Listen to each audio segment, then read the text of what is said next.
Okay, hello everyone. Welcome to our Golden Globe Slugfest. I'm news and features editor Ray Richmond at Gold Derby, and I'm here with Denton Davidson, Marcus Dixon, and Daniel Montgomery, all senior editors here at Gold Derby. And we're going to do a little smackdown, talking about what we look to for the Monday nominations for the Golden Globe TV and film categories. And I figured we're just going to jump right in here. And actually, maybe I'll do a little preface talking about, the Hollywood Foreign Press does not necessarily have the greatest reputation these days in terms of their, how they're viewed by the industry. And in fact, there was kind of a threatened boycott from stars from going to the ceremony, which will happen in January. I feel like the stars are going to show up because they never miss an opportunity for branding and self-congratulations. So I feel like they're going to be there anyway. But the Hollywood Foreign Press kind of tried to rectify their battered image by adding 103 new international voters. I don't think they're actually members of the Hollywood Foreign Press, just voters that are ethnically and racially mixed, 22% Latinx, 13% Black, 11.7% Asian, 10.7% Middle Eastern, and 41.7% white. But they're doing their best to try to rectify their problem. And we'll see if it actually makes any difference in terms of what the configuration of the nominees is this year. So, gentlemen, let's jump right in and look at the categories, starting with Best Film Drama. And my own picks are The Fabelmans, She Said, The Whale, Women Talking, and Elvis. How does that differ from what you guys see? I think I only match with you on two. Me too. Tell me what you know what? I'm going for big movies with the Golden Globes, and I'm interested to see how this new configuration changes things too, because we'll see, like, we're used to them voting for new things and big stars. So it'll be interesting to see if that trend continues. I have Elvis because I think we've been underestimating Elvis this whole time. It's going to do well in so many crafts at the Oscars, and like this musical biopic is just right up their alley. This is they loved Bohemian Rhapsody, so I think they're going to love Elvis. And I also have The Fabelmans, but I'm also picking Top Gun, Maverick, Tar, and I'm going out on a limb just because very, very early reviews of Avatar: The Way of Water have supposedly been stellar. So, but I might change that by Monday, just warning. But Avatar is sort of my Hail Mary. Yeah, I think there's really only two or three locks here. I agree with that. The Fabelmans is definitely getting in. It's probably going to win this category. Women Talking is almost seems like a lock at this point to get nominated. And then I think I have the same three Denton just mentioned: Elvis, Avatar, Top Gun. All huge blockbusters. I mean, Avatar hasn't opened, but we can assume it's going to do really well. And some of the others you guys mentioned, maybe they didn't do as well at the box office. I don't want to, shame any movies, but I don't know if that's going to help their awards chances if they kind of were seen as box office disappointments. I thought She Said was a terrific journalism movie, just as good as Spotlight, which won Best Picture at the Oscars. I forget how it did at the Golden Globes. But yeah, you're right. It probably will be outshone by the flashier films like Avatar. It'll be interesting to see if box office does factor in because, She Said underperformed and it got a couple of really savage articles written about how little money it made, which I thought was a little bit too hard on the film, especially because it's not the only film that's struggled. Like The Fabelmans is not breaking box office records either. Tar didn't set the box office on fire. But those films don't seem to have had their awards hopes hurt very much. I do have both of those in Fablemans and Tar. I also have Elvis. I have Women Talking, though I don't think that's a lock. I wonder how that film is going to go over with awards groups. I loved it, so I hope it goes over really well. And then my sort of out on a limb pick is The Woman King, because that was a movie that made money. Mm-hmm. My I feel own pet. Tar and Women Talking, to me, it's like I have this rivalry between those in my own head, as sort of the indie movies, and I feel like Tar has been overperforming where I didn't expect it to. Like, it's been winning screenplay awards that I thought Women Talking would win. So that's why I have Tar in my top 5. Who knows? Maybe neither one of those will be among the nominees. Tar just got on my nerves. It was just so pretentious. I don't know. I mean, I know pretension was the whole point of the film, but oh my God. I feel like there's a little bit of a backlash with journalists too, who are pissed off that they have to put the accent over the A and they can't easily do it. So I feel like they're pissed off at them for making them do that. I learned how to do it a few months ago for this very reason. I do want to mention. I always just copy and paste the letter from someone else on the internet who's done it. Right. Yeah, that's what I've been doing. I have a gripe with the Globes because they do have a specific category for musicals, and yet Elvis is in drama. Like, why even have that musical category if you're not going to put musicals? It's so ridiculous. I agree. Yeah. It's weird. And the musical biopics used to go into musical comedy, like Walk the Line, Ray. But for some reason in recent years, either because the films have decided they would, the studios would rather compete their films, have them considered dramas, or because the Golden Globes have had sort of rule changes, whichever, it is a little strange. And who paired those two together anyway? Like, La La Land was not funny. I know. Like, why is it musical comedy? Why not musical drama? Like Bohemian Rhapsody won the film drama award, and Rami Malek won actor in a drama, even though he probably should have been in the comedy musical category. But let's move on. We're never going to find logic from the Hollywood Foreign Press. I mean, they even though they're adding the 103 new voters, I think does that bring their total voting roster to 107? I don't know. So I think let's move on to the best film drama actors. I have Brendan Fraser. I should know how to pronounce his name. Is it Bill Nye? Yeah. Bill Nye for A Living, Austin Butler for Elvis, Hugh Jackman for The Son, and Gabriel LaBelle is a surprise for The Fablemans. How does that jive with what you guys have? I have the same lineup except the last option. I put Jeremy Pope in there for The Inspection. I think that 5th spot is wild. Anything can happen there. Yeah, I actually have the same 4 as well. My 5th spot is Jonathan Majors in Devotion. I love that movie, and it's gotten really good reviews from both critics and audiences. I just don't know who's seen it. But he's fantastic, and I think he's well liked. But I agree that 5th spot could go any direction. Yeah, I have this category is so wide open. I think I have the same top 3. I have Fraser, Butler, and Nye. And after that, it's like I'm not sure what to do. I feel like the bad buzz around The Son was early enough and swift enough that it might knock Hugh Jackman out, so I don't have him in there. But I'm taking a chance right now, and I might take him out on Will Smith for Emancipation.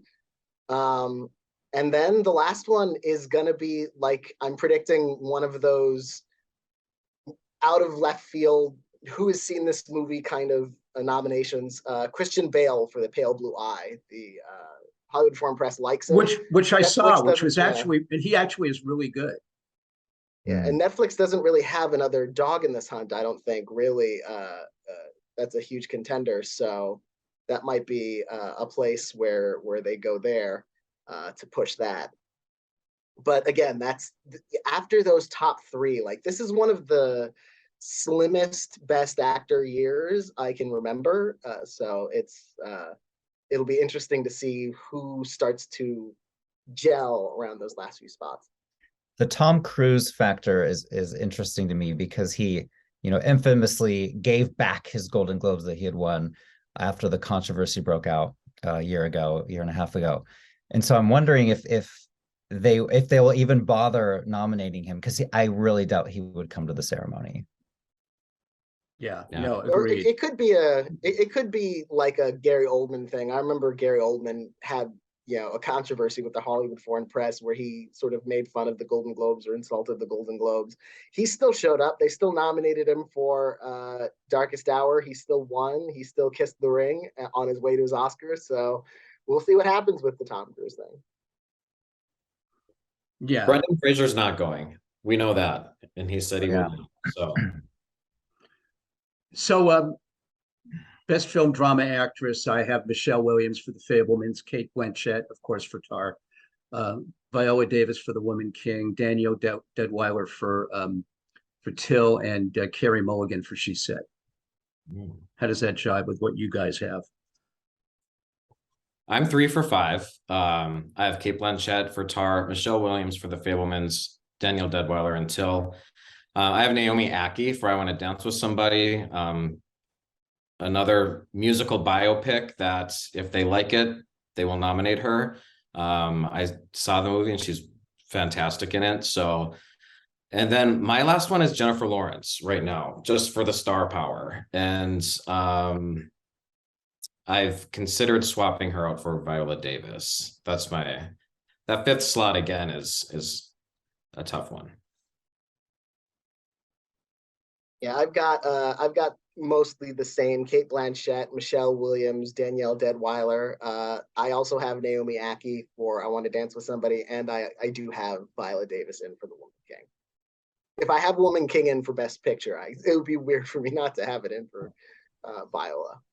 The Carey Mulligan thing is interesting because she is in our prediction center for lead and supporting. I think she kind of straddles that line. She's one of the few where if Chris Beecham were here, he would say he rarely does this and puts someone in both, but she is. I remember, yeah. So that fascinates me that you're predicting her, Ray, for lead. Go ahead. I feel like she deserves. I felt like she was more simply because she was more of a lead than a supporting player in the film. Yeah. I'm not sure if it's more likely that she'll get one over the other, and she's probably kind of screwing herself by going in both categories. Or I mean, she's going to be screwed based on whichever one we pick. But I put her in anyway. I do have everyone you guys mentioned. Kate Blanchett is my pick to win right now, but I mean, watch out for Michelle Williams. If The Fabelmans really takes off, she could do it. Yeah. Best film comedy musical, we have Everything Everywhere All at Once. I have Glass Onion, The Banshees of Inisherin, Babylon, and as an upset, I have RRR as my fifth. That could happen. We're 5 for 5. I match you. Oh, go ahead. Really? No, yeah, we're 5 for 5. I recently put in RRR just because, I mean, it won directing at New York Film Critics Circle. I wasn't expecting that. It made the top 10 National Board of Review. Maybe it's a bigger contender this season than I was thinking before. And again, this is a category with a lot of wiggle room, so I could see it getting there. And it has so much passion behind it, and I can't wait for the sequel SSS. That's going to be absolutely amazing. I do have a kind of I guess you could call it a long shot pick in my fifth spot, and that's Bros, because it is the only laugh out loud comedy in this lineup, the traditional type of comedy. And yes, I know it didn't do the greatest at the box office, but it could happen. And I also have Billy Eichner in my predictions too for actor. Yeah, that could happen. My fifth spot is Triangle of Sadness, just going with the old critical favorites. And but other than that, same top 4. There aren't a lot of traditional comedies in any genre these days, you guys. There's in film and TV, they're sort of a dying breed. So Mm. you're right. You would think that if there is one, it's going to stand out. If I was a voter and the category was comedy, I would always vote for something that made me laugh. Yeah, Yeah. that's kind of the definition of comedy. Yeah. Last year's winner in this category was the hilarious West Side Story, which brings us back to the musical aspect. It won because of that. I'll never forget when Matt Damon won for The Martian. That one will always be the one that stands out for me. Mm-hmm. We have best film comedy musical actress, excuse me, Michelle Yeoh for Everything Everywhere All at Once. Emma Thompson. I like Emma Thompson for Good Luck to You, Rio Grande. I think she's getting far too little play for her candidacy. Margot Robbie for Babylon, Keke Palmer for Nope, and Anya Taylor-Joy for The Menu. How does that jive, guys? Yeah, I'm 4 for 5, and I might switch to be 5 for 5. Right now, I don't have Anya Taylor-Joy in there. I haven't seen The Menu yet. My 5th slot's Julia Roberts. Again, I'm just going for star power here in some of these 5th spots, and so otherwise, yeah, we match up. I feel like this category is Michelle Yeoh and then 4 other people. It doesn't really matter who the other 4 are. I think Michelle's got this pretty locked up. I think so too. Can't wait. I cannot wait to see her give a speech. Like, she's been waiting forever to, be anointed by Hollywood with award wins, and it's going to be one of the moments of the night. Yeah, I have Yeoh to win, then Margot Robbie, Emma Thompson. I also saw Good Luck to You, Rio Grande, and I think it's also very underrated, that performance. And I have Keke Palmer for Nope. And the last one, I have Leslie Manville for Mrs. Harris Goes to Paris, which is giving me Leisure Seeker, Lady in the Van vibes, where it's that kind of quaint British thing that just gets in. Yeah, I'm gonna see how that takes me. I just really want Keke to get into some of these mainstream award shows, and this is. I'm seeing a lot of momentum behind her now. Yeah, it's starting to really go. And she was so good on Saturday Night Live, one of the best of the season. Absolutely one of the best of the season, and that viral moment where she reveals that she's pregnant. I mean, that was like the talk of the town. Yeah, that was pretty cool.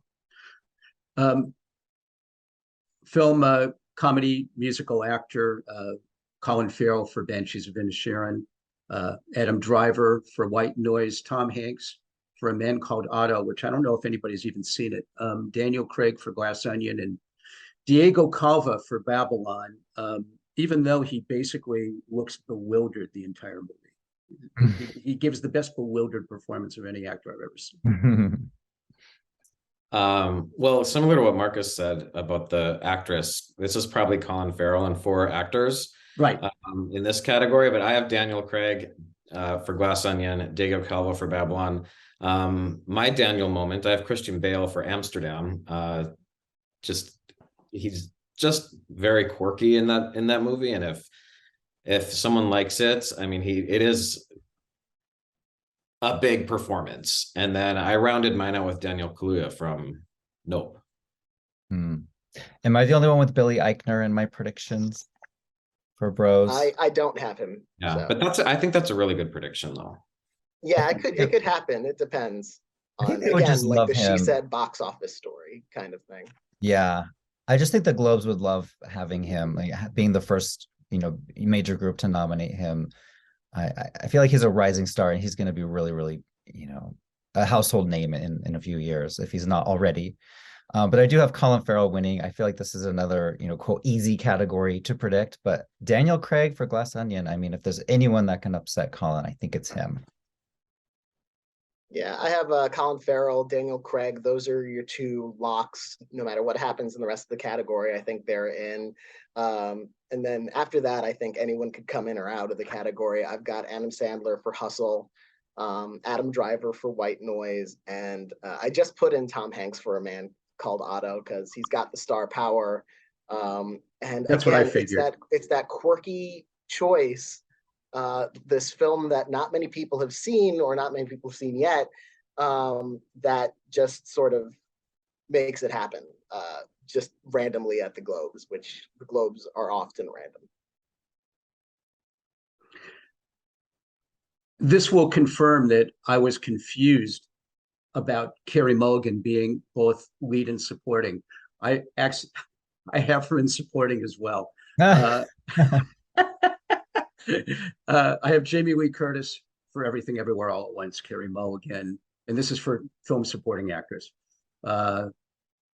Carey Mulligan for She Said, Claire Foy for Women Talking, Sadie Sink for The Whale, and Stephanie Hsu for Everything Everywhere All at Once.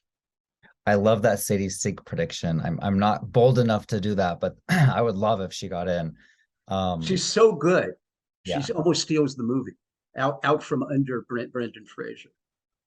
I am going on quite a limb in this category. I am picking Angela Bassett to win right now for Black Panther. I realize that's kind of a long shot of long shots and maybe a hope diction a little bit, but I was at a SAG screening before the movie came out, and every time she came on screen, the audience went crazy. So I'm thinking that passion could put her over. If not at the Globes, then maybe at SAG. But I do have her in at the Globes as well. And then Jessie Buckley, yeah. Claire Foy, Carrie Condon, and Janelle Monáe rounds out my category. We do have 3 experts in our prediction center predicting Angela Bassett to win the Oscar for Best Supporting. So I'm not alone. You're not alone, no. I've got 2 women talking actresses, Buckley and Foy. I've got Carrie Condon, The Banshees of Inisherin, Jamie Lee Curtis, and Janelle Monáe. I'm not doing anything particularly wild or courageous in this category. I love how Janelle is rising in the overall predictions. I don't think she was really even talked about maybe a month or 2 months ago, but now people are predicting her to be one of the top 5. And it's such a great performance. Like everyone needs to go see Glass Onion right now, and you'll know why. I think we lost Denton for a minute here. Yeah, he sent a message saying he was trying to get back in. All right, cool. We have film supporting actor. I have Ke-Huy Quan for Everything Everywhere All at Once, Eddie Redmayne for The Good Nurse, Brendan Gleeson for Banshees of Inisherin, Ben Whishaw for Women Talking, and Paul Dano for The Fabelmans. How does that measure up to you guys? 4 out of 5. I've got Gleeson, Ke-Huy Quan, Paul Dano, Eddie Redmayne, and then my last one is the other Fabelmans actor, Judd Hirsch. It's interesting because he's not in that movie a lot. That was my problem, is that he had only basically the one big scene. Right. But it was a good scene, but I wonder if that could hurt his chances at all. So I don't have him in. I have everyone you guys mentioned. Brendan Gleeson is my pick to win right now. And in 5th place, I have Tom Hanks for Elvis. Just because there could be this huge support for Elvis. It could get what 1, 2, 3, 4 or 5 nominations, and Tom Hanks could go along for the ride, is what I'm saying. It could be one of those coattail nominees that people. I go back and forth on Hanks. Sometimes I think, wow, he's brilliant, and other times I think, oh God, it's just a parody. But it's just right.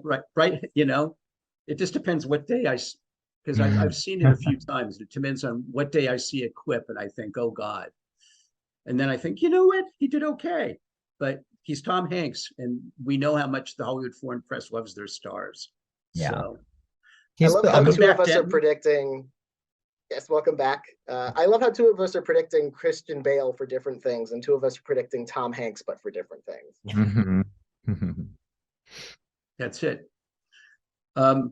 Denton, we were just going through Best Supporting Film Actor. I have Ke-Huy Quan for Everything Everywhere All at Once, Eddie Redmayne for The Good Nurse, Brendan Gleeson for Banshees of Inisherin, Ben Whishaw for Women Talking, and Paul Dano for The Fabelmans. Perfect. We're 5 for 5. All right. I have Quan will probably win the Globe, but I feel like Gleason's going to win the Oscar, and I have Gleason winning this right now. But I think that is closer than people think. Yeah, I think so too. Yeah. Best film director, Steven Spielberg for The Fabelmans, of course. And this could very well be Spielberg and four others. Mhm. The Daniels for Everything Everywhere All at Once, Sarah Polley for Women Talking, Darren Aronofsky for The Whale, and Martin McDonagh for Banshees of Inisherin. How does that link up? I've got four of those. I have Spielberg winning, and the one I have, is James Cameron. I think I put him in this morning when I did a big update. And I could be wrong. I could see Avatar getting in for picture and him not getting in for director. But right now I have them both getting in, so we'll see.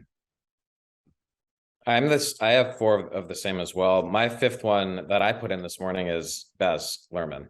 Oh yeah, because I think he's just so loved, and everything he does is non-traditional and so distinctive. They really cleaned up at the Australian Academy Awards, so I think it's on a surge. Yeah, I also have four of the five, but a different fifth than everyone else. I have Steven Spielberg, Daniels, Martin McDonagh, Sarah Polley, and then I have Todd Field getting in for Tar. Mm-hmm. I think there's a highfalutin streak in the Hollywood Foreign Press sometimes. You get your David Lynch occasionally in there, and so I feel like they'll put the artsy movie in there. Mm-hmm. Okay, let's look at screenplay, film screenplay. I have Everything Everywhere All at Once, The Fabelmans, She Said, Women Talking, and Glass Onion. What do we think? This one's tough. I have three of those. I have Everything Everywhere, Fabelmans, Banshees, Tar, and Women Talking. Mm-hmm. I have all those, but I have Glass Onion getting in just because it's such a fun script. It's very, I mean, it is a sequel, and awards groups don't really like sequels that much, so I could be wrong, but it's just it's such a fun movie, and that comes from the screenplay from ground one. So I'm hoping it'll get in, but I do think the winner will be Everything Everywhere All at Once. I think that's going to do a lot of sweeping at the Globes. Right. I think they could split. The director may go, I think you're right, Spielberg, and then screenplay for Everything. Yeah. Yeah, I've got Everything winning. I've got Banshees, The Fabelmans, Tar, and Glass Onion. I do think with a mystery like that, the script is going to be kind of the star of the show. I might have to go switch to Glass Onion. But I think Women Talking, it's just like it should be in a screenplay category, It should. But It's again, just the title alone. I'm like going back and forth on whether I think that's going to go over big at awards, or if it's going to not go over as big, because people will just write it off as the one with the people in the barn talking. When it's so much more than that, and I hope people recognize that, but I'm sort of nervous for it. I also am I the only one that gets Women Talking and She Said mixed up? Well, they're both female speaking titles. That's like they both have basically the same title. Exactly. What are the odds of that? I know, but clearly quite different movies. Very. We have Best Animated Feature, Pinocchio. I have Pinocchio, Marcel the Shell with Shoes On, Strange World, Turning Red, and Lightyear. How does that match up with you guys? I feel like Pinocchio is the front runner right now. Mm-hmm. Yeah, I have Pinocchio up front. Marcel the Shell with Shoes On. I love that movie. Turning Red and Strange World and My Father's Dragon. I am not completely up to date on these animated films, so I'm listening with open ears. I think it's one of those years where the same movie is going to win this category every single award show, and I think that's going to be Pinocchio. In fact, last I checked, I was predicting it for a Best Picture Oscar nomination as well. So it could happen. Oh, I think it's probably going to very well could happen. Marcel just won National Board of Review, correct? So there's some competition at least. That's true, yeah. Yeah, I've got Pinocchio, Turning Red, Marcel the Shell, My Father's Dragon, and then I'm rounding out the category with Wendell and Wild. It's another case with Strange World. It's another one of those selective stories where some movies that disappoint at the box office get a big write-up about it, and this is one of them, and I wonder if that's going to hurt it. Hmm. Okay, shall we turn to TV? We've got Oh yes. TV drama series. I have Severance, Better Call Saul, Yellowstone, House of the Dragon, and Ozark. And I'm rooting finally for Better Call Saul to break through and get some love, deservedly in its final season. But I feel like Severance is probably the favorite. Yeah, I think Severance is gonna have a big night. That's my prediction. They love new shows, and The shiny object. this is one of them, although there are others. I have Severance, House of Dragon, The Crown, and then I didn't know how to round that out. I have Euphoria and Yellowstone. Mhm. I have 4 of those 5. I have Severance winning, and then I have The Crown. Those are the only 2 I'm really confident about. Then I have Yellowstone. House of the Dragon, tentatively, we know that they didn't really like Game of Thrones that much. You know, Peter Dinklage won once for it, and that's all it ever won. And then I've got Lord of the Rings of Power, which is another risky prediction because who knows how that'll go over. But we know that at least the Hollywood Foreign Press has liked Lord of the Rings more than they've liked Game of Thrones. So we'll see how those fantasy shows shake out. All year long, media and audiences too have been pitting House of the Dragon versus Lord of the Rings. Like which one's better? They're both kind of similar. They're both prequels. So I have them both getting in for that reason. I think it'd be weird if one got in and one didn't.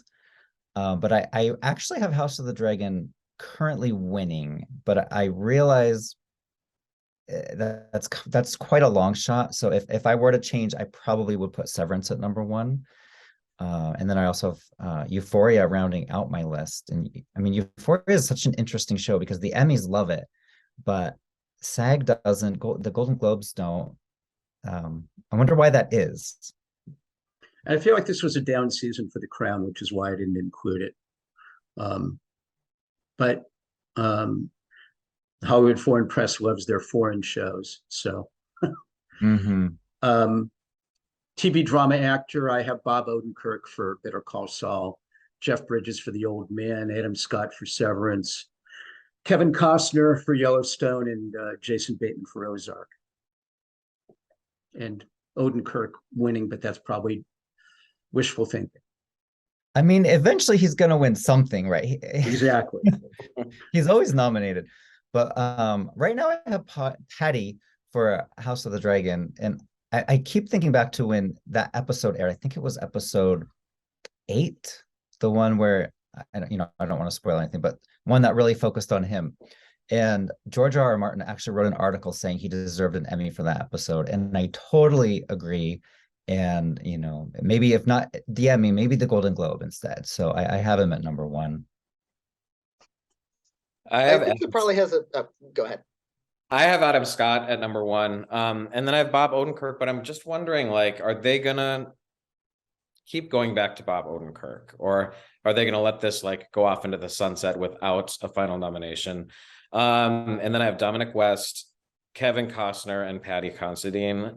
I'm the one that I'm like, I keep seeing out of the corner of my eye though that I want to put in there is Diego Luna for Andor, just because that show's getting such good reviews, and he's an actor that I feel like they would like. So I just don't know who I would want to switch him out with, but it might be Bob Odenkirk. I've got Kevin Costner winning, sort of reminiscent of like Billy Bob Thornton and Goliath. They're sort of, your movie star doing TV.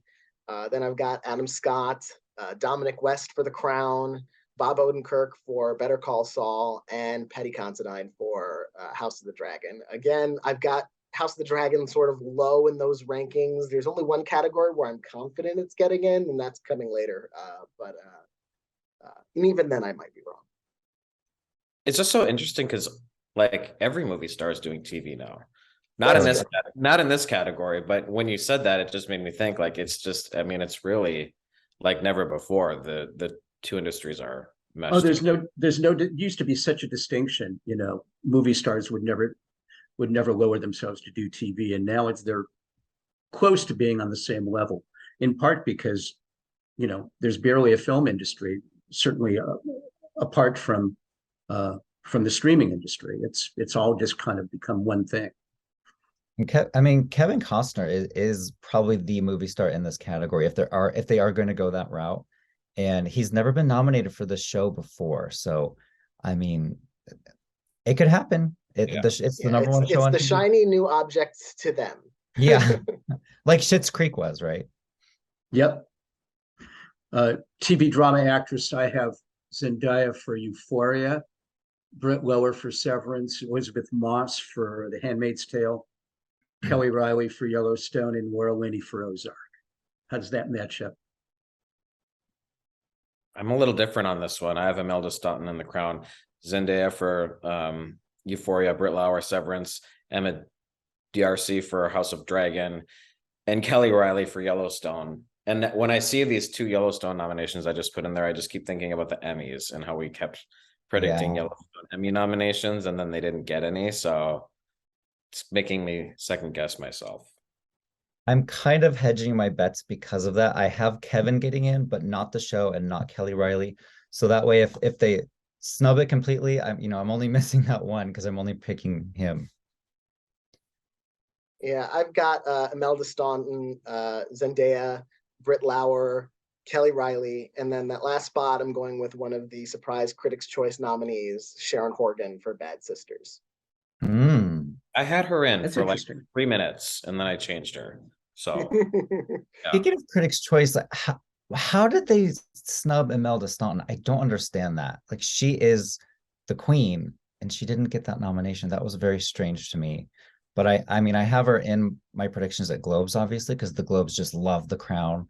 But my winner pick is Emma D'Arcy, House of the Dragon, which means I'm picking Emma, Patty, and the show itself, which I may have to adjust some things because I mean that's rare when the Globes do that. So let me think about that a little bit.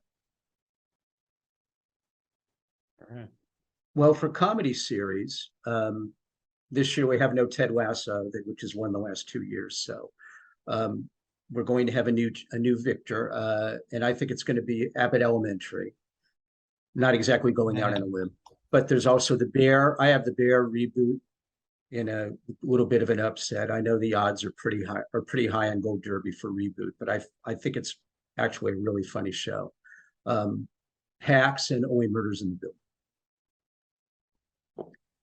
Yeah, I have The Bear, Abbott Elementary. I'm probably going to move Abbott Elementary up to first. I was just taking a look at how I felt about that. Only Murders in the Building, Hacks, and I have Wednesday in there right now. I think,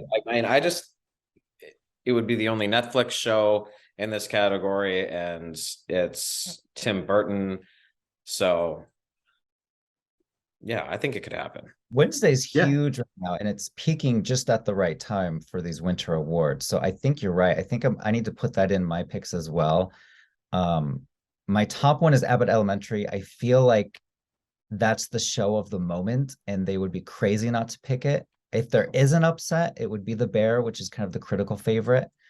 But Abbott, there's something special about that show, and I also have it winning for Quinta Brunson and for Cheryl Lee Ralph. So I'm going all in on Abbott, just like I am House of the Dragon. I've got Abbott Elementary to win. I agree, it's kind of the show of the moment. Then I've got The Bear. Those are the only two shows I'm really confident in. I'm sort of playing it safe with the rest of the other three slots, though. I've got Hacks, Only Murders in the Building, and Barry. The Bear, if you saw the 7th episode of the show, which they did in one take, which was just, basically everything coming unglued in the shop. It was true brilliance, but it wasn't funny. When I found out that The Bear was in the comedy category, I'm like, really? It still stumps me. It's It's sort because of it's like, like a half an hour show, right? I mean, it's not yeah, funny well, for 30 basically minutes. It's a comedy. 20, some of them are 20 minutes, 22 minutes. And without the commercials, it's 20 minutes. But, you know, there's irony, of course, but not, it's not a comedy. So I don't know. I don't know if that makes a difference in terms of a show getting, I put it in as a nominee, but I don't necessarily think it deserves a nomination for comedy, but it deserves a nomination for being a great show. I think Well, Barry is in the same Transparent won boat. a couple times, didn't it? Yeah. You know, so that was definitely a drama as well. Yeah. And Barry is, you know, the best, one of the best dramas on television, but it campaigns Runs as a comedy. Yeah. I know. That's right. And for TV comedy actor, along those same lines, I have Jeremy Allen White for The Bear Winning, Bill Hader for Barry, Keegan-Michael Key for Reboot, Martin Short for Only Murders in the Building, and Donald Glover for Atlanta. How's that matchup, guys? I have Jeremy Allen White winning too. And again, he's sort of the newcomer and the hot new thing. I have Steve Martin in second and Martin Short in third. Again, I think those two competing with each other can be a problem. I have Bill Hader just because in fourth, and then I rounded mine out with Keegan-Michael Key from Reboot. Mm-hmm. Yeah, I've got Jeremy winning, and you know, the Globes love matchy, so it could very well be the Bear winning and Jeremy winning. They, you know, they both take home Globes, or it could be what I said earlier: Abbott wins and Quinta wins. So I think either way, those are going to be the lead acting winners, Jeremy and Quinta. But for this specific category, I also have Steve Martin and Martin Short and Bill Hader and Keegan-Michael Key. I've got Jeremy Allen White to win. Just seems like the purest, most perfect Golden Globe candidate there is.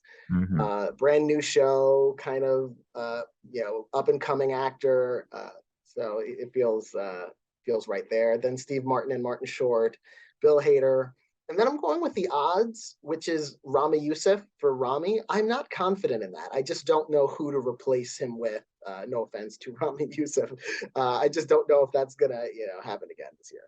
And he won this too for season one. So I mean, you're not crazy to go with the odds on that one. For TV comedy actress, I have Jean Smart winning for Hacks. It was close. I had Quinta Brunson first and Jean Smart second, but then I kept going back and forth. I finally have Jean first. Then Quinta Brunson for Abbott Elementary, Christina Applegate for Dead to Me, Kaylee Cuoco, a little bit of an upset for Flight Attendant, and Selena Gomez for Only Murders in the Building. I'm just going a whole new generation for my top three. I have Brunson winning, and then I think if anyone else can win, it's going to be Jenna Ortega for Wednesday, just because of the performance that she gives, and she is a rising star. Third, I have Selena Gomez for Only Murders in the Building, and then I have Jean Smart in Hacks and Christina Applegate in Dead to Me. I feel like they're not going to give it to Jean Smart. I think they feel like.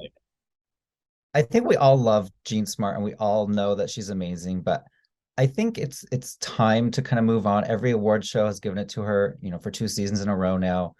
And if she does win, that would be fantastic. She deserves to win, but I kind of like the spread the wealth idea and letting someone else get up on that podium. Yeah, I've got Quinta winning. I think that's the matchup. We're going to see comedy series and comedy actress. Jean Smart for Hacks, Selena Gomez, Only Murders in the Building, Christina Applegate, Dead to Me. I currently have Tatiana Maslany for She-Hulk, Attorney at Law, but I'm starting to think I should replace her with Jenna Ortega for Wednesday. Yeah, I've got Jenna in my 5th slot, but I think I will move her up to 3rd. Okay, when moving on to a TV movie and limited series, I have The White Lotus Sicily, Monster, The Jeffrey Dahmer Story, The Dropout, Blackbird, and Pam and Tommy. This is interesting because I have the White Lotus Sicily right now for number 1, but I think if there is any group that would actually give the win to Monster, the Jeffrey Dahmer story, it would be the Globes. Mhm. I don't see them winning like the Emmy for top limited series, but they could win the Globe. And my others are Pam and Tommy, George and Tammy. It's a tongue twister. And then I just Blackbird. But this is a tough category. I kind of want to put the Dropout in there. Its performance at the Emmys sort of gave me pause on that one. But so I don't have it quite yet. And George and Tammy's new. So that's something that they can be the first to sort of Right. award. And I Do think you they think anybody's going to get George and Tammy and Pam and Tommy mixed up? they might just put both of them on there. Like she said in Women Talking, right? Yeah. So the thing about the White Lotus is the Globes they didn't like season 1. They only nominated it for Jennifer Coolidge and she lost. So it's funny that everyone is predicting it, well, almost everyone, for to win limited series. It would almost feel like the Globes are saying, okay, we were wrong by not nominating last year, so let's nominate it this year and give it the win. So I kind of see Denton's point. I may switch to Monster. I mean, the Globes have loved Ryan Murphy before any other group. Nip Tuck won, Glee won. I could go on. I think both of his American Crime Story shows won the limited series category. So I could see that. I may make that switch. But the thing is, White Lotus Sicily is airing now, and the finale is in just a few days from when we're filming this. And it is the talk of the town that the ratings on HBO keep going up higher and higher. So this is a tight race. I think it's going to be one of those two. Yeah, I've got the White Lotus Sicily to win, sort of by default. It's hard for me to I don't see us the thing that's going to dethrone it. And I think the first season winning all those Emmys kind of gives it a lot of momentum. A lot of times if the Golden Globes don't go with the shiny new thing, they'll go with the bandwagon, and this might be their bandwagon pick. Then I've got the Dropout, Pam and Tommy, Monster, the Jeffrey Dahmer story, and going out on a limb for This Is Going to Hurt, which is classy British, hugely acclaimed kind of series that has a lot of prestige to it. So that's my no guts, no glory pick here. The Patient too. Don't count out The Patient on FX. I love The Patient. I would love to see that get in. I'm wondering how many people actually watched it, because I didn't notice it getting a lot of buzz as it was airing. The people that did watch it loved it, though. It's like one of those passion picks. We also, I was going to pick Jeffrey Dahmer for a limited series TV movie, and then, but instead I split it and decided to put Evan Peters first for actor, Andrew Garfield for Into the Banner of Heaven, Steve Carell for The Patient, Taron Egerton for Blackbird, and Sebastian Stan for Pam and Tommy. I have Evan winning this too, and this is another case of where I could see him getting the Globe. But in second place here, and who I think is going to win the SAG Award, is Michael Shannon and George and Tammy. I went to he is unbelievable in this show. For anyone who hasn't seen it yet, he is the star of the series. And I think he's going to get a lot of recognition coming up soon. And then my last three, I have Sebastian Stan for Pam and Tommy, Andrew Garfield for Under the Banner of Heaven. And then just one that I really like, Jake Lacy, A Friend of the Family, is my fifth pick.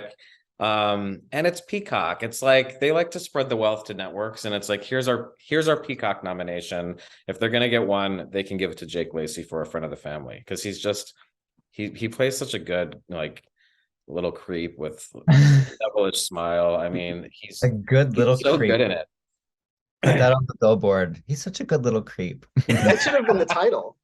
Yeah. I like that Jake Lacy pick. I may take out Colin Firth, who's in my fifth place for The Staircase, and put in Jake. But I do have Evan Peters winning this. It's interesting because I had to look this up. He actually did not even get nominated for Mayor of Easttown. He won the Emmy and then got snubbed at the Globes, which is just mind-blowing. That rarely happens. So yeah, I think they owe him one, and it's time for Evan to get his Golden Globe.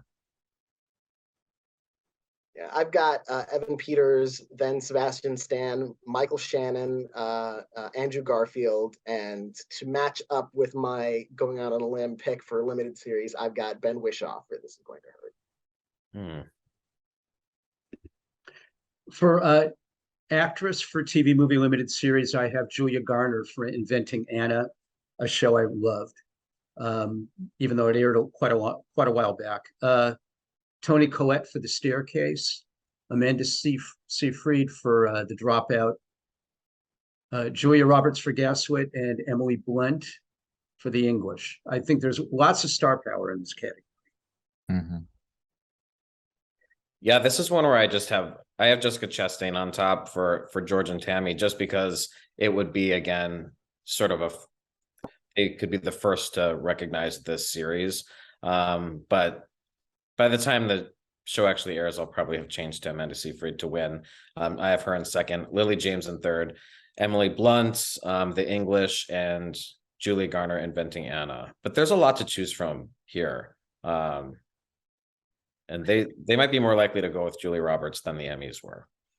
The Julia Garner thing is interesting because she's won 3 Emmys for Ozark. She's never won a Golden Globe before. So it'd be funny if she won in a totally different category than the Emmys gave her one in.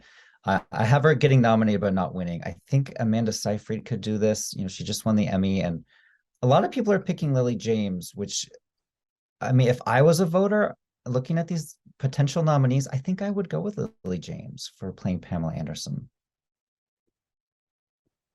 Got Amanda Seyfried, Jessica Chastain, Lily James, Emily Blunt, because they love them some Emily Blunt, and Julia Garner. So not a hugely adventurous lineup for mine. I think mine matches Denton's perfectly, and I've got Amanda to win.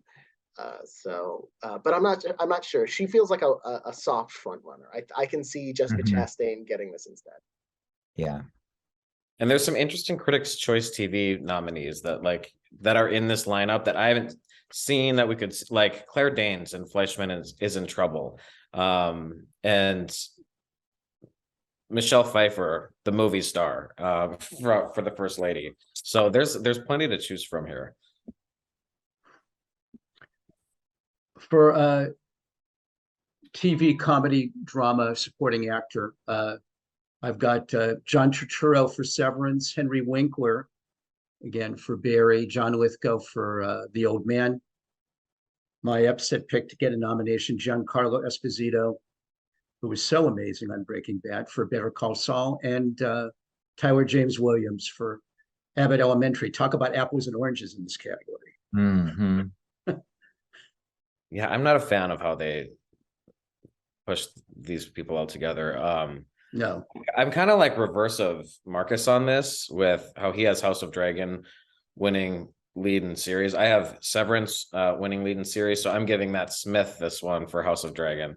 And then I have John Turturro, Severance, Tyler James Williams, Abbott Elementary, Eben Moss Bachrach for The Bear, and Henry Winkler for Barry. I do have Matt Smith winning, so I guess I have House of the Dragon winning 4 now that I count them up. But this is the one category that the Golden Globes actually gave to Game of Thrones, which was Peter Dinklage.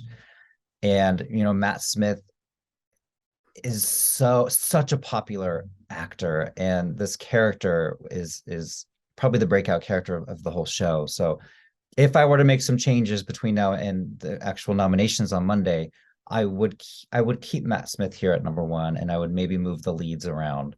I could also see Tyler James Williams winning this, but if there's a big bandwagon for Abbott. But how many will Abbott win? I mean, Abbott could win series, actress, and both supportings. Like that rarely happens with the Globes. So I'm hesitant to also put Tyler in to win as well, because I have all the others winning. So I like your John Turturro pick though. That is very interesting to me. I have him in 4th, but I think I need to move him up. Yeah, He's I've just such got a John great actor. Turturro. I've got John Turturro in second, and I also have Matt Smith in first for House of the Dragon. It does seem like the cool pick, like Peter Dinklage was certainly at the start of Game of Thrones' run. Then I've got Henry Winkler for Barry, Christopher Walken for Severance, and Jonathan Pryce for The Crown. For TV comedy, drama supporting actress, I have Rhea Seehorn. Please God, Better Call Saul has to win something. Mhm. Better Call Saul. Hannah Einbinder for Hacks, Patricia Arquette for Severance, Janelle James for Abbott Elementary, and Cheryl Lee Ralph for Abbott Elementary. I feel like I could shuffle the deck in this category. I could go 0 for 5. I have no idea what's going to happen here. I have Leslie Manville for The Crown, Olivia Cook for House of Dragon, Patricia Arquette for Severance, Cheryl Lee Ralph for Abbott Elementary, and Hannah Einbinder for Hacks. Mhm. I don't know about that Leslie Manville one. I think if they're gonna nominate someone for The Crown, it would probably be Elizabeth Debicki, who is Princess Diana. I have her in my top 2 with Cheryl Lee Ralph winning. I think the Globes want their moment, just like the Emmys had. And Cheryl delivered at the Emmys. That was one of the best speeches I've ever seen.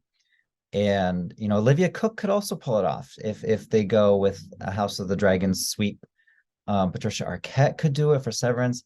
Ray Seahorn, I have her getting nominated, but I don't have her winning just because I don't know, that would blow my mind. I think I would die if she won. She's so deserving, and I'm not predicting it though.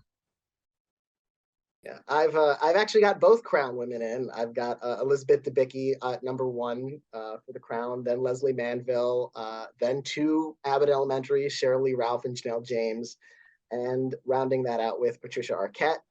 I'm sort of with Denton in that I can see myself going 0 for 5 in this category. Although, even though I don't have them winning, I'd be surprised if at least one of those Abbott women didn't get it. Like if neither Abbott women got in, that would be strange to me. Right. Very strange. I think But I at least just have one Cheryl and Lee I have Ralph. Cheryl, so it could be Janelle. So Yeah. TV movie limited series supporting actor, I have F. Murray Abraham winning for The White Lotus Sicily, then Richard Jenkins for Jeffrey Dahmer, Seth Rogen for Pam and Tommy, Ray Liotta, may he rest in peace, for Blackbird, and Michael Imperioli for Sicily. This one's interesting because F. Murray Abraham has led the odds for so long, but he doesn't have that big of a part in White Lotus Sicily. So I have Richard Jenkins winning this, and I mean, he gives a real emotional performance in that series. I still have F. Murray Abraham in because he is fun to see when he's on screen. And then I have Seth Rogen for Pam and Tommy, Murray Bartlett for Welcome to Chippendales, and Paul Walter Hauser for Blackbird. Yeah, you made a good point there. Like, I'm looking at the odds, and F. Murray Abraham has 1,000 votes more to win than second place. And the second place in our odds is Richard Jenkins. And I think a lot of people made their predictions at the Globes before they saw it, and maybe they haven't come back to adjust their odds. Or I could be completely wrong, and he could just win in a landslide. So it's a very interesting category. Yeah, I'm going out on a limb with who I am predicting to win, and that's Seth Rogen for Pam and Tommy. I think it would be one of the moments of the night. I mean, has he ever won a major industry award before? Have we ever seen him give a speech with a trophy in his hand? I would love think that. so. I would love that more than anything. And he actually deserves it. If you've seen Pam and Tommy, he plays against type. He's someone that he's never played before, and I'm personally rooting for him to win. I've got I'm sort of, maybe I'm doing what everyone else is doing. I've got F. Murray Abraham at number 1, sort of by default, because I have no idea what to do with this category. And then I've got Murray Bartlett for Welcome to Chippendales, Seth Rogen for Pam and Tommy, Michael Imperioli for The White Lotus Sicily, and Richard Jenkins for Monster. I'll probably move him higher up in that category. I'm going to be shuffling this deck at least a couple times before the nominations are out on, we're recording this on Thursday when they come out on Monday. Like he probably will be, but it wouldn't be a jaw-dropping moment to me if F. Murray Abraham was not nominated in this category. Like that wouldn't shock me.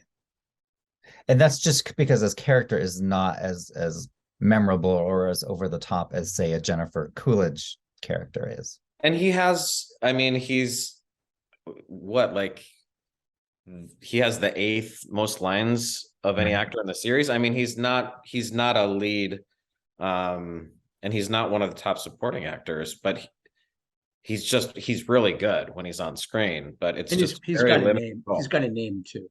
Yeah. Finally, TV movie limited series supporting actress. I have Aubrey Plaza for The White Lotus Sicily, Niecy Nash Betts for Jeffrey Dahmer, Laurie Metcalf for The Dropout, Emmy winner Jennifer Coolidge for Sicily, and Lizzie Kaplan for Fleischman Is in Trouble. What do we think? I have Niecy Nash Betts for Monster right now. And then I have Aubrey Plaza for The White Lotus. I would love to see her win. Jennifer Coolidge, I'm not sure about that, just because again, it's the same role.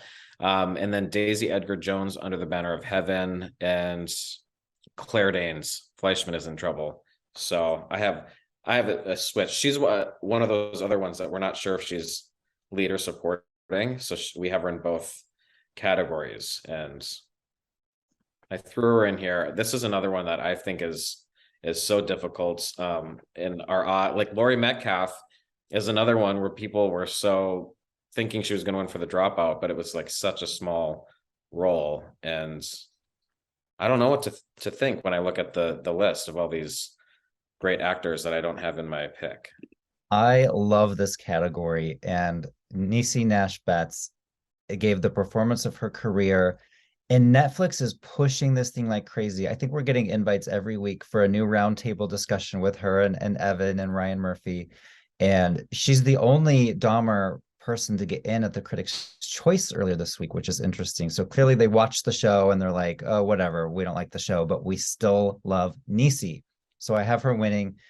Jennifer Coolidge is interesting to me. She lost last year.